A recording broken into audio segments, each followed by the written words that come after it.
Hi Scholarly friends! Welcome back to our YouTube channel. If you want to know how to upload videos to Google Drive easily, then keep on watching in this video.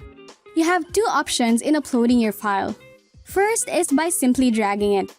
On your computer, go to drive.google.com, open or create a folder, carefully drag the file into the Google Drive folder or in any folder you want it stored. Second option is to upload via Upload tab. Click New, choose whether file or folder upload, and import the file you need. And that's it! Let us know how you get on in the comment section below. Hit the subscribe button and click on that notification bell so you will be notified on our next upload. Thanks and see you on our other videos.